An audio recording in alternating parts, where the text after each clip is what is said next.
Hey there, everybody. Welcome to our preview for Fargo Season 5, Episode 8. This is an episode titled Blanket that is airing on FX next week, and Mhm. I am already sending out all of my thoughts and well wishes to this episode because you guys have to try to top what you just did, which I know we both loved, and that's gonna be really stinking hard. Really hard. This last episode, easily the best of the season. I mean, one of the best I've seen just all year in general. It was such a good episode. It was so well done and so well thought out and fun sort of mystery trying to figure out what was going on with it. But going into this next episode, this preview really has me thinking, and with the cliffhanger in the last episode as well, the question is like, what is Roy's end game with Dot?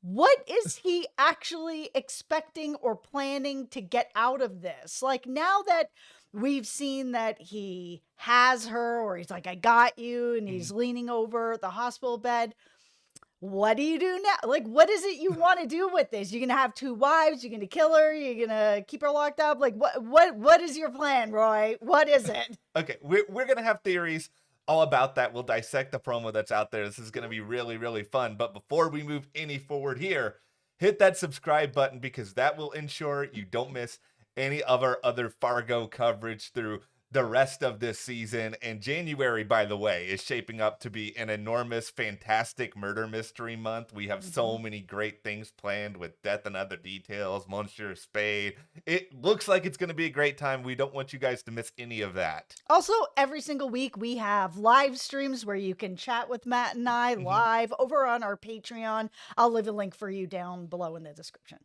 Okay, let's just start off here with that question that you raised of what is Roy's end game with Dot? Because just big picture for me, like my tinfoil hat theory on Mhm. this is largely that Roy obviously wants control, but he also wants misery towards her because Roy strikes me as Mr. I'm never wrong. I am the right hand and the left hand of the law. I know I got those mixed up, but you know what? It doesn't matter. But It doesn't matter. he really cares a lot about his reputation, Mhm. what other people think of him. I think he feels a certain level of, he would never say this, but I think he feels a certain level of internal shame that his wife went away and he'll never acknowledge what exactly it is that went wrong. Juno Temple had a really interesting quote to Entertainment Weekly where she sort of described Roy as a breeder in some ways, and that Roy Mhm. internally is probably furious that he didn't have a child with her because he's had children with his other wives, and that may be sort of leading him to this mindset of, you have caused me great shame. I am going to make you as miserable as possible. Yeah, I think a part of it is also just she chose. She chose to leave. I already have my tinfoil hat on. Okay. My tinfoil hat theory is that Linda is dead and that he killed her. So he chose when it was time to end that relationship. And with his current wife, he has chosen to still be with her, but he didn't get to choose with Dot. Dot left. She chose. And I think that for him, that also is just weighing on him, where everything else in his life has some sort of measure of control, but this is one thing that he just could not get control over.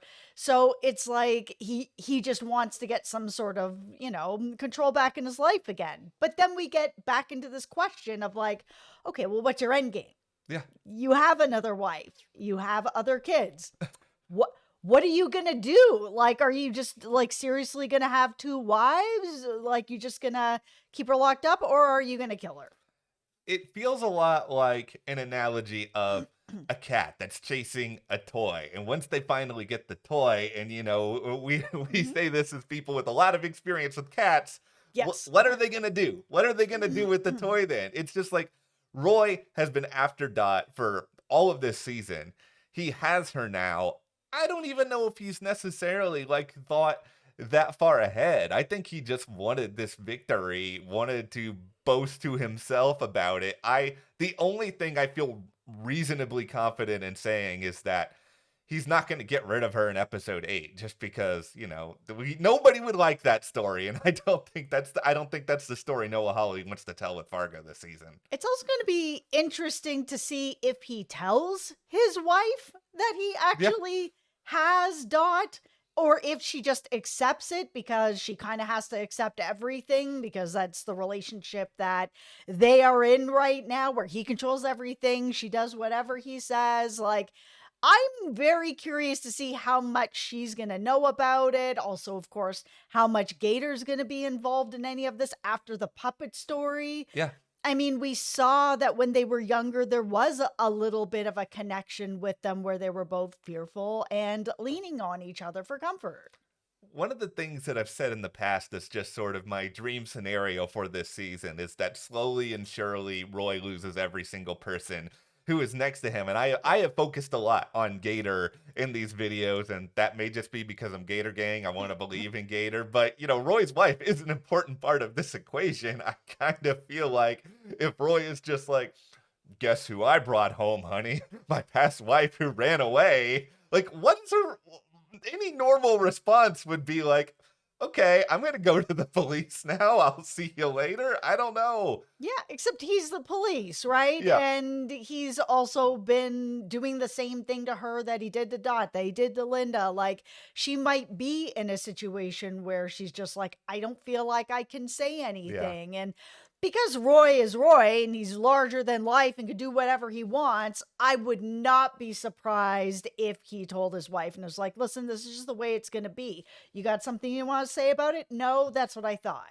Okay, so let's just get into some other tidbits here at the promo, because just first and foremost, this looks like it's going to be a great episode for Wit, which is something I think we should all be very, very excited about. Yeah, we haven't seen Wit in a minute. Like, he Mhm. was really important at the beginning of this whole season. We saw him a lot. We saw, Dot save his life. We've seen him wanting to give back to her in some sort of way, to even just say thank you and have her be like, no problem, like acknowledge that she actually saved his life, sort of thing. He really seems to feel like he owes her and he wants to help. I mean, we saw him all over this promo, Yeah. talking to Roy, talking to Gator. We even saw like this little situation at the hospital where he's kind of like, you don't have to go with him. I Yeah. was like, oh my goodness, like Wit.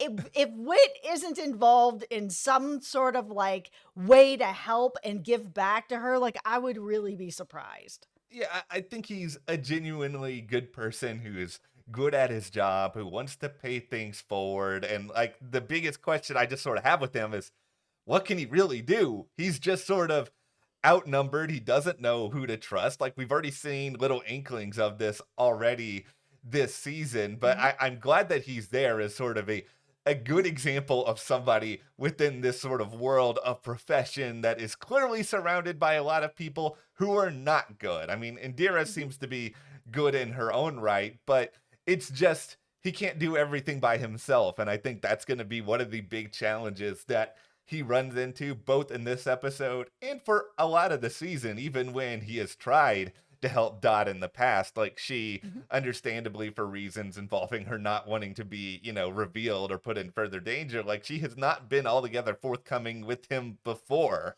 Okay, let's talk about my man, Dave All Foley. right.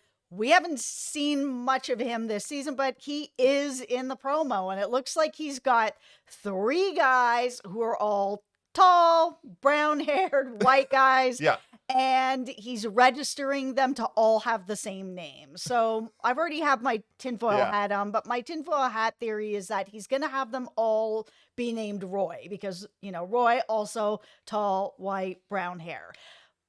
For why though? I don't know. Like, I was just like, I've been really racking my brain with this. Like, what could he possibly be doing by having a whole bunch of Roys if that's where he's going with it? Like, is this a Lorraine plan? Is this them together? Like, what are they going to do? What are they doing? Like, my presumption is that this is going to be related to the election, just because the synopsis for this episode Mhm. basically says Roy's campaign continues, and Mhm. the question then is, okay, what does that mean? Like, my my theory on some of this right now, and this may be completely absurd, but Fargo already has somebody who's 500 years old as a part of this season. So Yep. I don't think it's that crazy. Okay.